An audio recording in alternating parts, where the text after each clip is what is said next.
Hi guys, now I would like to share with you a short and beautiful story. ദേവ ഒരു ദിവസം നരകം സന്ദർശിക്കാനായി പോയി. അവിടെ ചെന്ന് നരകവാസികളുടെ പ്രയാസവും ബുദ്ധിമുട്ടും ഭക്ഷണ ദൗർബല്യവും എല്ലാം കണ്ട് ദൈവത്തിന് ആകെ സങ്കടം വന്നു. ദൈവം അവരോട് ചോദിച്ചു, ഞാൻ നിങ്ങൾക്ക് വേണ്ടി എന്താണ് ചെയ്യേണ്ടത്? അവർ ദൈവത്തോട് പറഞ്ഞു, ദൈവം, നീ ഞങ്ങൾക്ക് ഒന്നും ചെയ്തില്ലെങ്കിൽ സാരമില്ല, ഒരു ദിവസമെങ്കിലും ആ സ്വർഗത്തിൽ നിന്ന് ഞങ്ങളെ കൊണ്ടുപോകാമോ?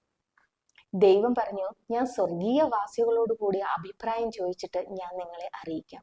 ദൈവം അങ്ങനെ എപ്പോഴും പരിമളം വീശുന്ന തേനരുവികളുള്ള മനോഹരമായ ആ സ്വർഗത്തിലേക്ക് ചെന്നു.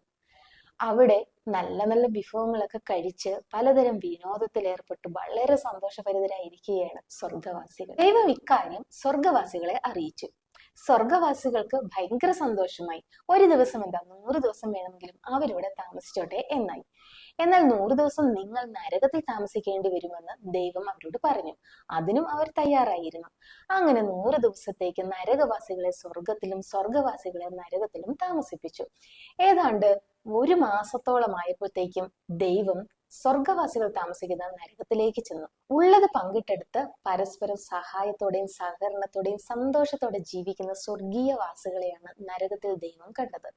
ഇങ്ങനെ പോയാൽ ഈ നരകവും ഇവർ സ്വർഗമാക്കുമല്ലോ എന്ന് ദൈവം വിചാരിച്ചു. പിന്നീട് ദൈവം അവിടെ നിന്ന് നേരെ നരകവാസികൾ താമസിക്കുന്ന എല്ലാ അനുഗ്രഹങ്ങളോടും കൂടിയ സ്വർഗത്തിലേക്കാണ് ചെന്നത്. അവിടെ ചെന്നപ്പോൾ ദൈവം കണ്ടത് എത്ര അനുഗ്രഹങ്ങൾ ഉണ്ടായിട്ടും സൗകര്യങ്ങൾ ഉണ്ടായിട്ടും പരസ്പരം പഴിചാരുകയും കുറ്റപ്പെടുത്തുകയും തമ്മിത്തല്ലുകയും ചെയ്യുന്ന ചില മനുഷ്യരെയാണ് അവിടെ കണ്ടത്. ദൈവം ഉടനെ സ്വർഗത്തിന്റെ കാവൽക്കാരനായ മാലാഖയെ വിളിച്ച് കാരണം അന്വേഷിച്ചു. മാലാഖ ദൈവത്തോട് പറയുകയുണ്ടായി, ആരാണോ മനസ്സിൽ നരകം സൂക്ഷിച്ച് ജീവിക്കുന്നത് അവരെവിടെ ചെന്നാലും അവിടം നരകമാക്കപ്പെടും. നമ്മുടെയൊക്കെ ഉള്ളിൽ ശരിയല്ലെങ്കിൽ നമുക്ക് എത്ര അനുഗ്രഹം കിട്ടിയാലും അതിലൊന്നും നമുക്ക് ഗ്രേറ്റ്ഫുൾ ആകാൻ സാധിക്കത്തില്ല.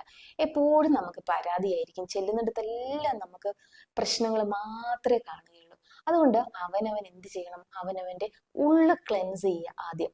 ഉള്ളിൽ സ്വർഗമാക്കപ്പെടുമ്പോൾ മാത്രമാണ് നമുക്ക് മുന്നിലുള്ളതിന്റെ നന്മ ആസ്വദിക്കാൻ സാധിക്കുകയുള്ളൂ.